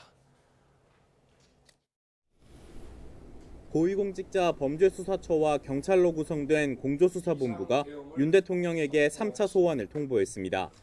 공조부는 윤 대통령에게 오는 29일 오전 10시 공수처에 나와 조사받으라고 요구했습니다.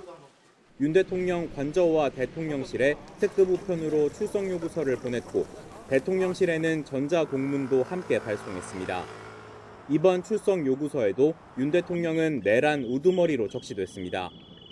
지난 18일과 성탄절 조사가 잇따라 무산된 뒤 공조부는 대응 방안을 고심해왔습니다.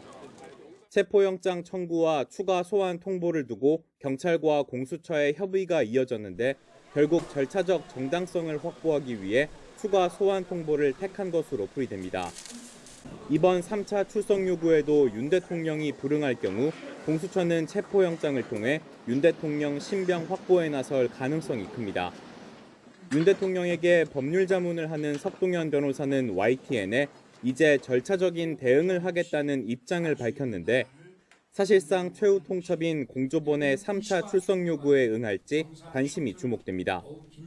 YTN 이경국입니다.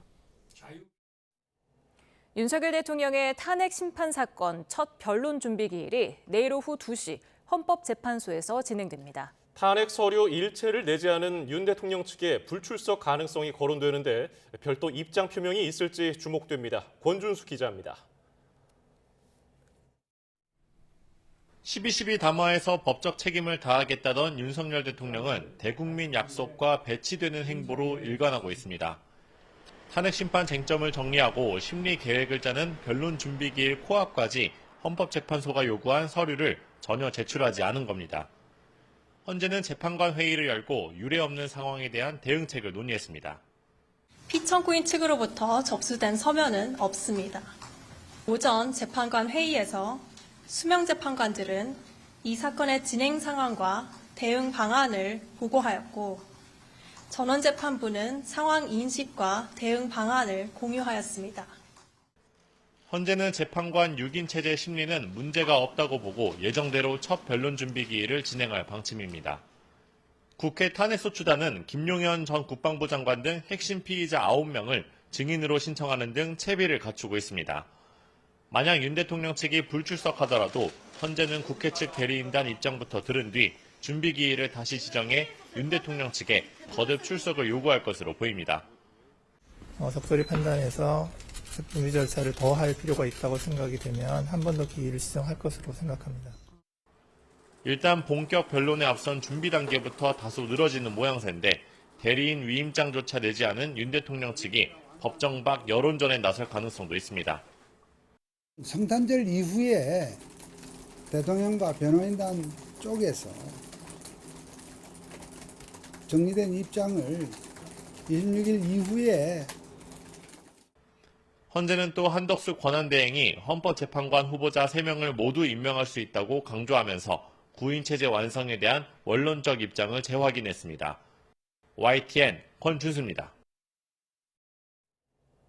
국회 탄핵소추단이 지난 24일 김용현 전 국방부 장관과 노상원 전 정보사령관 등 9명을 윤석열 대통령 탄핵 심판의 증인으로 신청했습니다.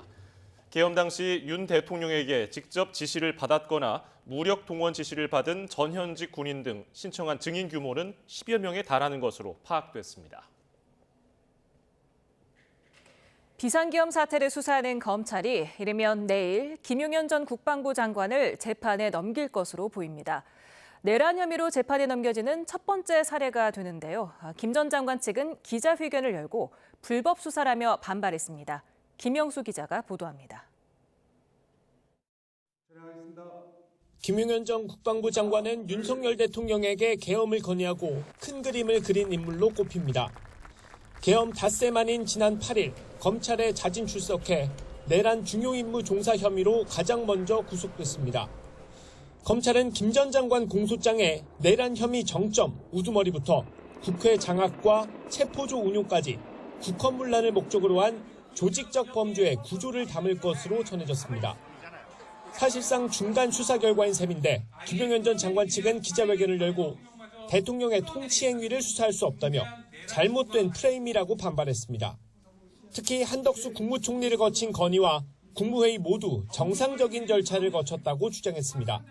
대한민국 헌법에서 상권 분립을 규정하고 있고 통치행위에 대해서는 헌법심사가 면제된다는 원칙을 선언하고 있습니다. 삼권 분립을 강조하면서도 비상계엄 선포의 배경과 목적에 국회, 정치권이 있다는 사실은 감추지 않았습니다. 하지만 헌법과 계엄법에는 계엄군이 국회를 통제할 수 있는 근거가 없습니다. 검찰의 기소를 앞두고 열린 기자회견에 김용현 전 장관 측이 일부 언론사의 취재를 거부하면서 경찰이 출동하기도 했습니다. YTN 김영수입니다. 국무총리실은 한덕수 대통령 권한대행이 비상계엄 계획에 대해 사전 보고를 받은 사실이 없다며 김용현 전 장관 측 발표 내용을 반박했습니다. 총리실은 한덕수 권한대행은 계엄 당일 오후 9시쯤 용산 대통령실에서 윤석열 대통령에게서 선포 계획을 듣기 전까지 어떤 보고도 받은 사실이 없다며 관련 허위 사실에 법적 대응을 포함해 모든 조처를 할 방침이라고 강조했습니다.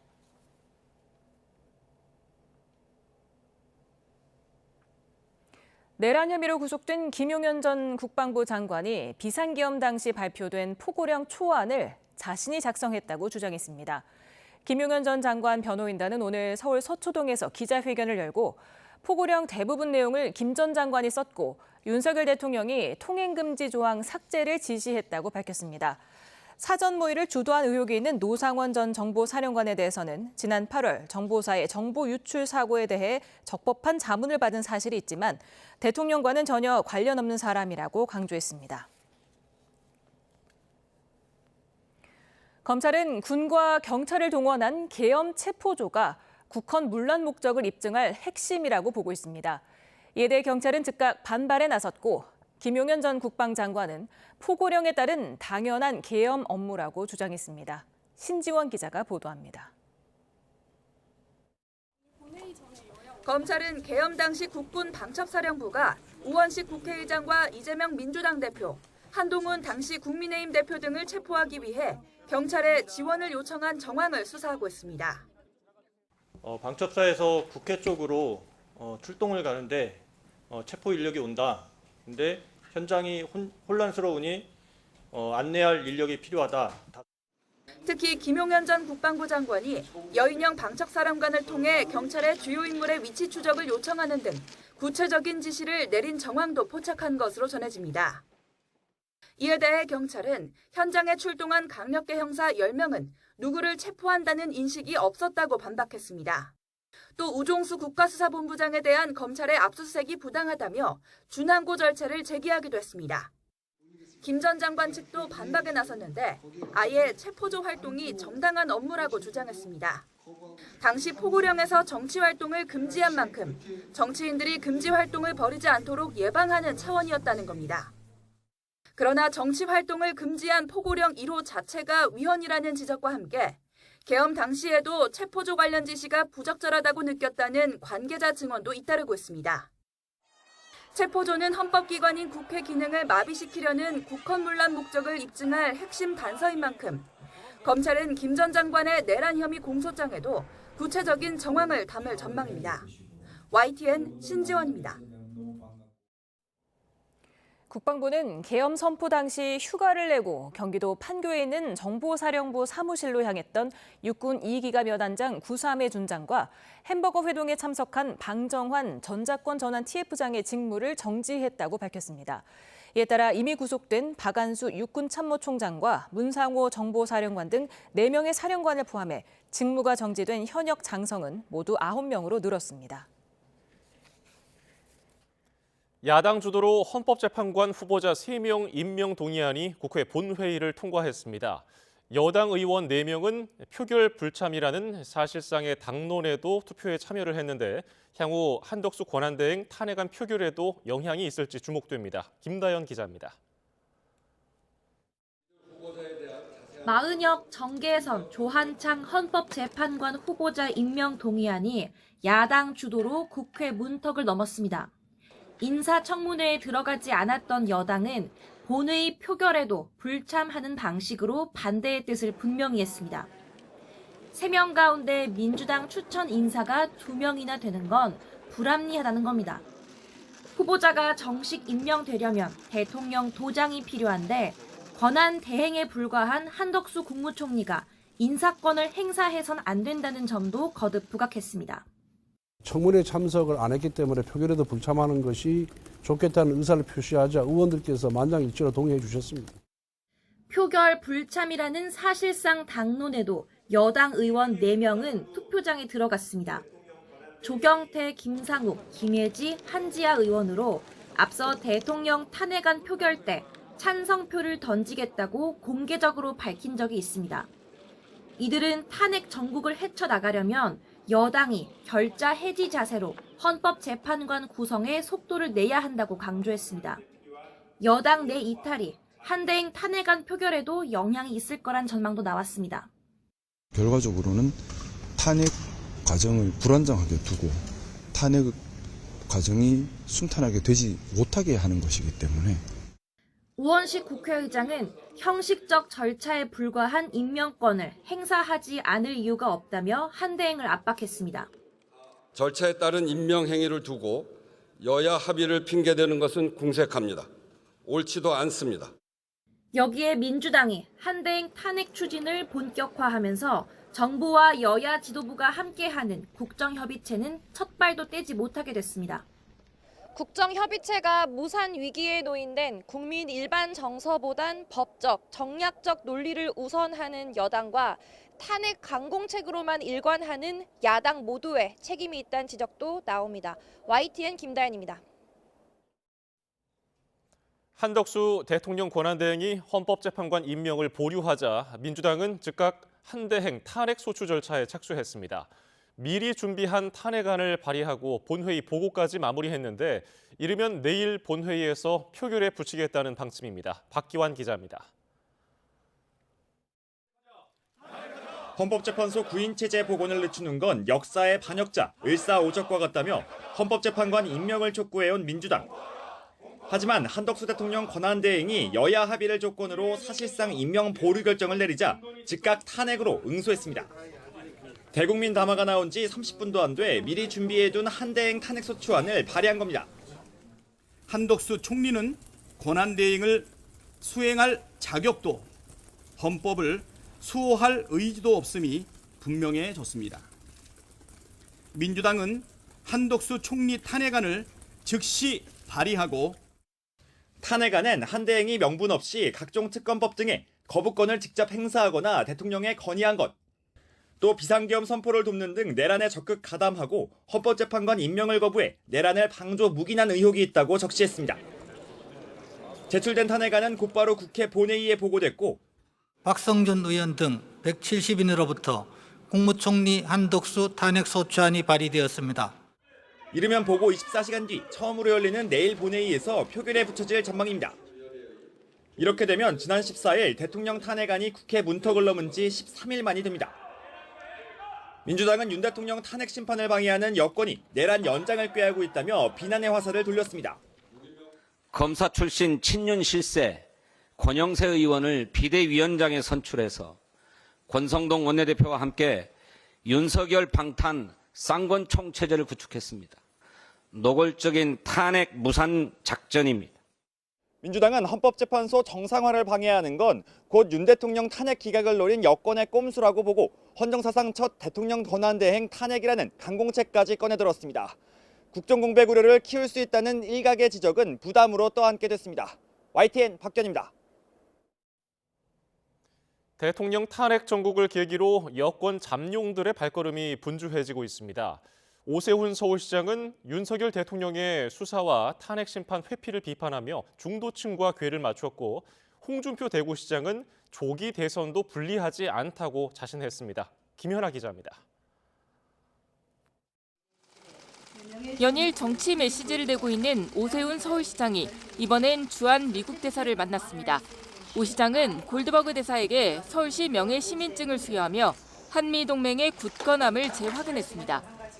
어려운 시기에 한국 민주주의에 대해서 깊은 신뢰를 보내주신 우리 대사님 덕분에 한국이 매우 빠르게 국제사회에서 그 신인도가 안정을 찾을 수 있었다고 생각합니다. 특별히 감사드립니다. What we are always certain of is the ironclad relationship, the ironclad alliance between the Republic of Korea and the United States. We do have faith in the democratic and constitutional system here. 오 시장은 윤 대통령의 계엄 수사와 탄핵 심판 회피에 대해서는 옳지 않다고 지적하면서 민주당 이재명 대표의 재판 지연술이나 야권의 특검 프레임에 당당하게 맞서려면 수사에 신속하게 응해야 하고 한덕수 대통령 권한대행은 국회가 추천한 헌법재판관을 임명해야 한다고 촉구했습니다. 오 시장은 조기 대선 시 시장직 사퇴가 부담스럽지만 국가가 위기임을 고려해 깊게 고민하겠다고 밝혀 출마 가능성을 열어놨습니다. 또 다른 잠룡 홍준표 대구시장은 국민통합과 선진 대한민국이라는 시대정신을 내세우며 출마를 암시했습니다. 2년 뒤보다 조기 대선이 차라리 낫다며 보수 우파 지지자가 흩어지지 않아야 한다고 강조했습니다. 상황이 바로 바뀝니다.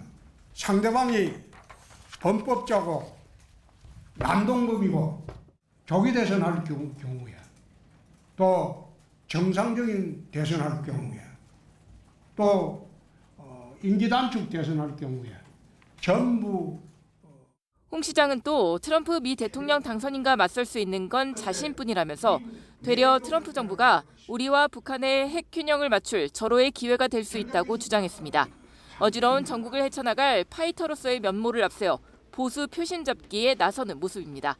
YTN 김현아입니다.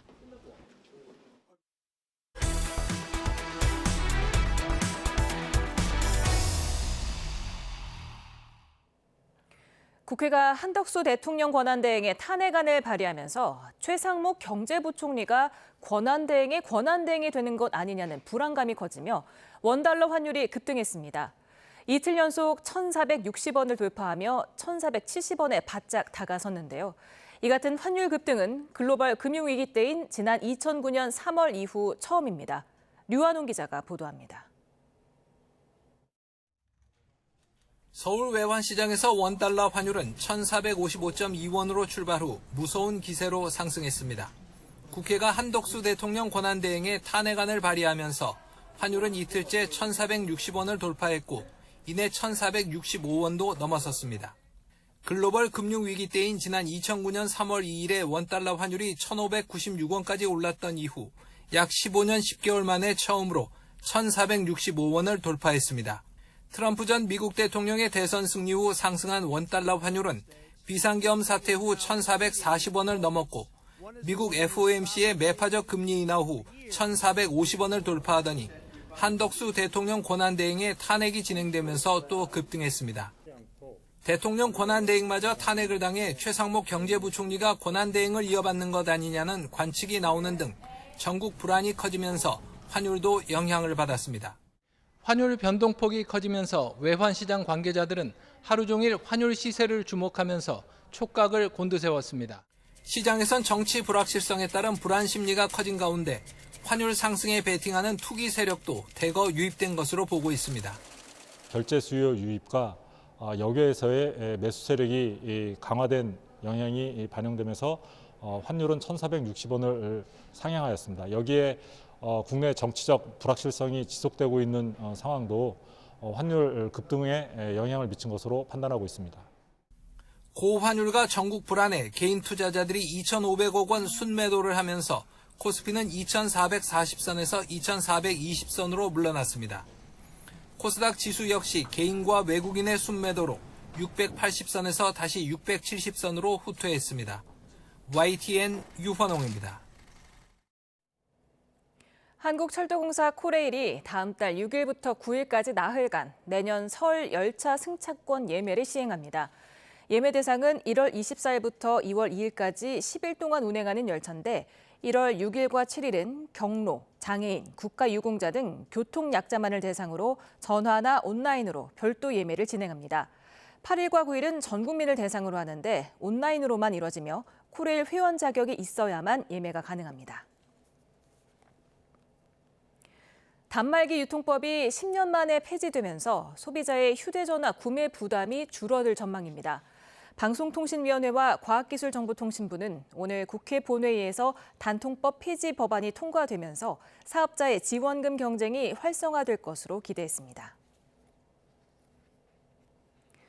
요즘 같은 불경기에 프랜차이즈 가맹점주들이 배달앱 수수료와 함께 큰 부담을 호소하는 건 카카오 모바일 상품권의 높은 수수료와 긴 정산 주기입니다.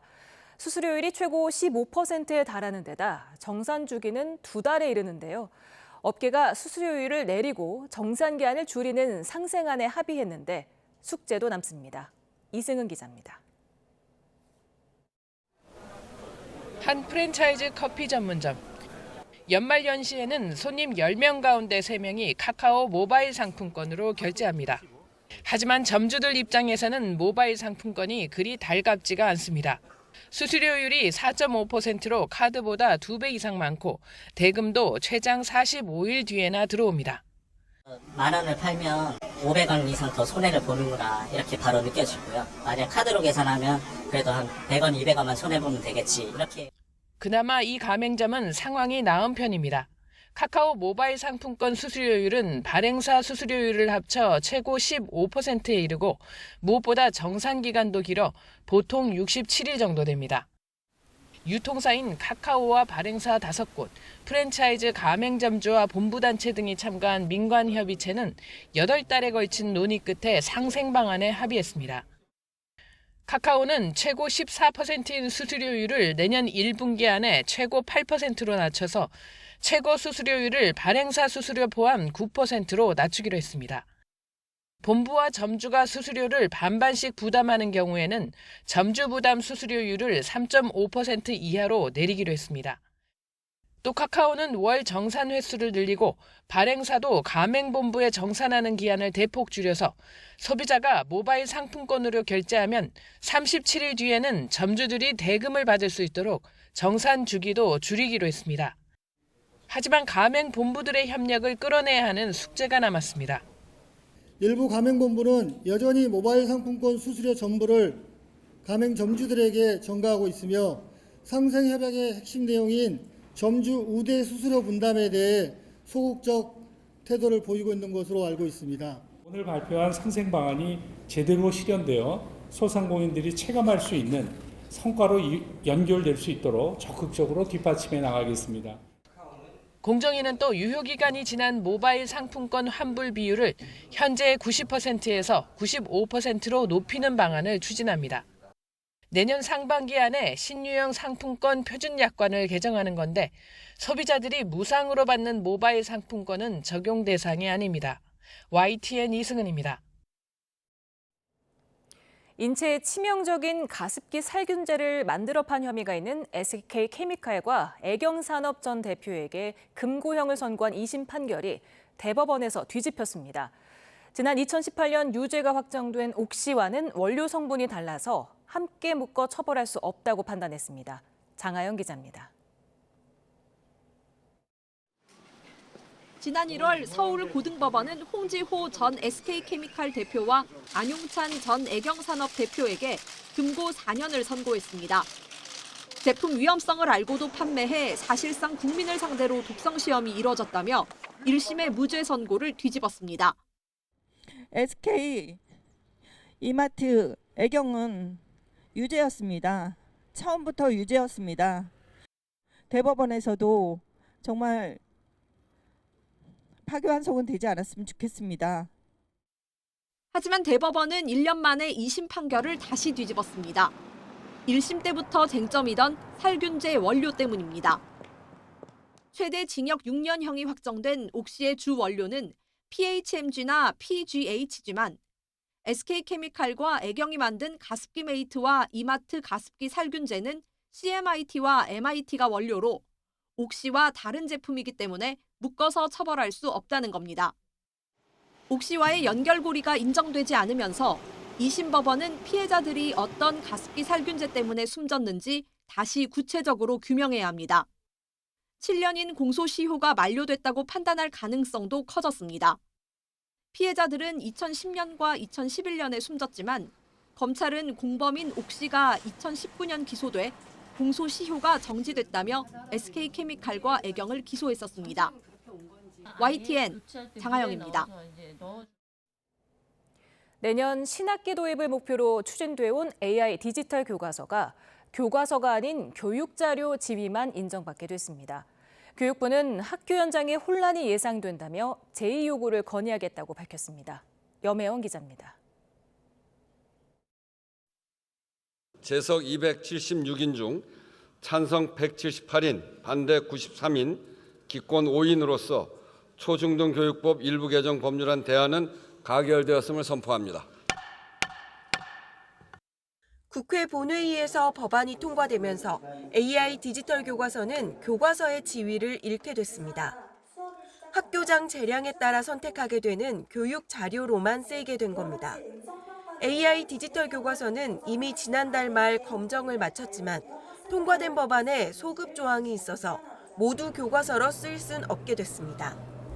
당장 새 학기에 도입하기엔 준비 기간이 너무 짧고 어린 학생들을 대상으로 AI 교육을 실험할 순 없다는 게 법안 통과의 이유입니다. 교육부는 학교 현장의 혼란을 우려하며 한덕수 대통령 권한대행에게 거부권 행사를 요청하겠다고 밝혔습니다. AI 디지털 교과서는 교과서로 활용될 때 지역 간 학교 간 교육 격차를 해소하고 학생들에게 균등한 교육 기회를 제공할 수 있는 만큼 개정안이 정부로 이송되면 법률을 집행하는 주무부처 장관으로서 제2요구를 건의할 계획입니다.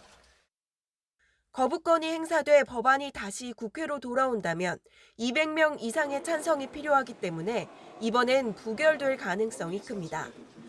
그럴 경우 예정대로 내년에 AI 디지털 교과서 도입이 다시 추진되는 겁니다.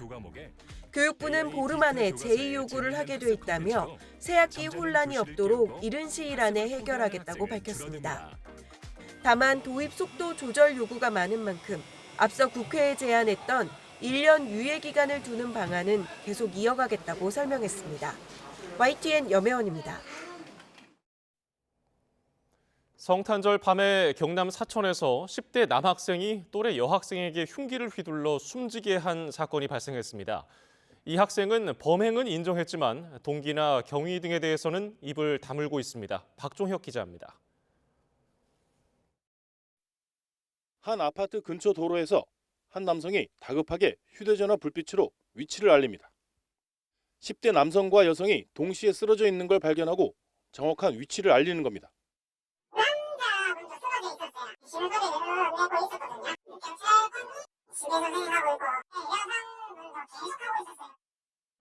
알고 보니 10대 남학생 A군이 또래 여학생에게 흉기를 휘두른 뒤 자해를 시도했습니다. 두 사람 모두 인근 병원으로 옮겨졌는데 여학생은 끝내 숨졌습니다. 경찰은 두 학생이 인터넷 채팅으로 알고 지냈지만 이날 처음 얼굴을 본 것으로 파악했습니다. A군은 자신이 사는 강원도에서 경남 사천까지 대중교통을 이용해 온 것으로 확인됐습니다. 미리 준비한 흉기를 휘두른 사실은 인정했는데 범행 동기와 두 사람이 알게 된 경위 등에 대해 입을 열지 않고 있습니다. 범행 동기는 알 수 없으나 피해자가 사용한 휴대폰과 피해자가 사용한 휴대폰을 포렌식해서 살해 동기를 찾아낼 생각입니다. 경찰은 A군에 대해 심리분석 전문가 면담을 진행하고 구속영장을 신청한다는 계획입니다. YTN 박종혁입니다. 인천 서부경찰서는 10개월 된 아기에게 휴대전화를 던져 중상을 입힌 혐의로 20대 여성 A씨를 구속했습니다. A씨는 지난 20일 오후 5시 10분쯤 인천 서구 도로를 달리던 시내버스에서 일면식 없는 아기를 휴대전화로 공격해 머리를 크게 다치게 한 혐의로 현행범 체포됐습니다. 피해를 당한 아기는 생명에는 지장이 없지만 두개골 골절과 함몰 등 중상을 입어 치료를 받는 것으로 전해졌습니다. A씨는 경찰에 아기 엄마가 자신의 부모를 욕하는 소리를 들어 이 엄마에게 휴대전화를 던지려다가 아기가 맞았다고 진술했습니다. 오늘 오전 11시 반쯤 경기도 평택시 고덕동 상수도 공사 현장에서 토사와 함께 철판 패널이 무너졌습니다. 이 사고로 40대 작업자가 철판 패널에 깔렸다가 구조돼 병원으로 옮겨졌습니다. 경찰은 공사장 관계자 등을 상대로 자세한 사고 경위를 조사하고 있습니다. 영업이 끝난 치킨집 등 튀김 요리 업소에서 쌓여있던 튀김 찌꺼기가 자연 발화하며 불이 나는 경우가 종종 있습니다. 경찰과 소방이 어떻게 해서 튀김 찌꺼기에서 불이 나는 건지 직접 실험을 통해 확인했습니다. 김기수 기자입니다. 튀김기 안이 검게 그을렸고 바닥엔 튀김 찌꺼기가 불에 탄 채 흩어져 있습니다. 튀김 요리업소에서 발생한 화재로 쌓여있던 튀김 찌꺼기에서 불이 시작된 겁니다. 최근 3년간 대전 지역 튀김 요리업소에서 발생한 화재 가운데 13건이 튀김 찌꺼기에서 발화된 것으로 파악됐습니다. 대부분 영업을 하지 않는 새벽 시간대에 발생했습니다. 이처럼 튀김 찌꺼기에서 자연 발화로 화재가 발생하는 경우가 늘자 경찰과 소방이 튀김 찌꺼기에서 불이 어떻게 시작되는지 직접 실험을 통해 확인했습니다. 쌓인 튀김 찌꺼기에서 서서히 연기가 피어오르더니 불꽃이 발생하면서 플라스틱 용기가 순식간에 녹아내립니다. 튀김 찌꺼기가 산소와 만나면서 열이 발생해 화재로 이어지는 겁니다. 불포화 지방산과 산소가 만나게 되면 산화 반응 열이 발생하게 되는데요. 그게 이제 튀김 찌꺼기 중간에서부터 열이 쌓이면서 어느 정도 일정 온도에 오르면 발화할 수가 있습니다. 경찰과 소방당국은 쌓인 튀김 찌꺼기 내부 온도가 600도 넘게 올라가는 경우가 있다면서 불이 잘 붙지 않는 용기를 사용해야 더 큰 화재로 이어지는 것을 막을 수 있다고 말합니다. 용기를 플라스틱이 아닌 금속 용기를 사용하시면 화재의 가능성을 낮출 수 있고요. 그리고 그날 발생한 튀김 찌꺼기는 그날 그때 버리시는 것이 화재 예방에 도움이 되겠습니다. 또 튀김 찌꺼기에서 쌓인 열로 인해 불이 나는 만큼 선풍기 등을 이용해 온도만 낮춰줘도 화재를 막을 수 있다고 조언합니다. YTN 김기수입니다. 낚시꾼들을 선원으로 위장해서 영해 밖 먼 바다에서 불법 영업한 선장 등이 해경에 적발됐습니다. 먼 바다는 시시각각 날씨가 변하는 만큼 안전에 우려가 크니 주의가 필요합니다. 오태인 기자입니다. 파도가 넘실대는 바다에 정박한 배 옆쪽에서 고기잡이가 한창입니다. 고기를 잡는 사람들은 어부가 아닌 취미로 고기를 잡는 낚시꾼. 취미로 고기를 잡는 낚시는 영해 안쪽 12해리에서만 가능하지만 배타적 경제 수역 주변까지 나가 불법 낚시를 한 겁니다. 로업으로 해가지고 낚시꾼을 대하니까 이제 여자는 불법인데 서로 이제 말이 이제 많지요. 적발된 불법 낚시 여선 9척은 낚시꾼을 하루짜리 선원으로 속여 근로계약서를 쓰고 조업하는 것처럼 1000번이 넘게 출항했습니다. 단속에 대비해 선원으로 배를 탔다고 교육까지 받았습니다. 불법 낚시가 이루어진 곳은 수시로 날씨가 변해 전문 선원들도 힘겨운 곳. 항상 사고 위험이 있는 곳에서 위험천만한 불법 낚시가 이루어진 겁니다. 원거리 해역으로 나가기 때문에 저희 경비 함정들이 대응하기도 힘들고 또 초기에 수색이나 구조하는데도 많은 어려움이 분명히 있기 때문에 대형 인명사고 발생의 우려가 가장 큰 이유입니다. 대하를 낳겠다는 낚시꾼의 그릇된 욕망과 돈만 된다면 안전도 무시하겠다는 선장의 그릇된 욕심이 만나 벌어진 불법 원거리 낚시. 사고로 이어지지 않도록 강력한 단속과 처벌이 필요할 때입니다. YTN 오태인입니다. 제주 해양경찰서는 금성호 실종자 9명에 대한 수색 작업을 사고 발생 46일 만인 지난 24일 종료했습니다. 민간 군안업체의 작업 바지선은 지난 23일까지 수중 수색 작업을 진행하다가 계약기간 만료로 부산으로 복귀했습니다. 선체 인양은 선사와 지자체가 협의해 결정할 예정입니다. 금성호는 지난달 7일 제주 해상에서 고등어를 잡다 침몰해 승선원 27명 중 13명이 구조됐고 5명이 숨지고 9명은 실종됐습니다.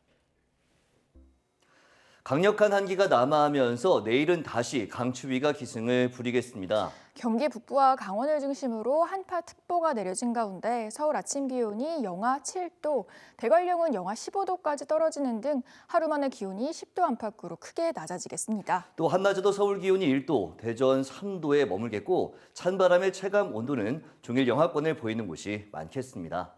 내일 충청과 호남을 중심으로는 눈비 예보도 있습니다. 새벽에 서해안을 시작으로 늦은 오후에는 내륙으로도 확대하겠고요. 밤에는 경기 남부와 영남 서부 또 제주도에도 눈비가 내리겠습니다. 특히 전북에 20cm 이상, 전남과 충남에도 최고 10cm의 폭설이 쏟아지는 곳이 있겠습니다. 피해 없도록 대비 잘해주시기 바랍니다. 이번 눈비는 모레 오전에 대부분 그치겠지만 충남과 전북에는 휴일에 또 한 차례 눈비가 내리겠고요.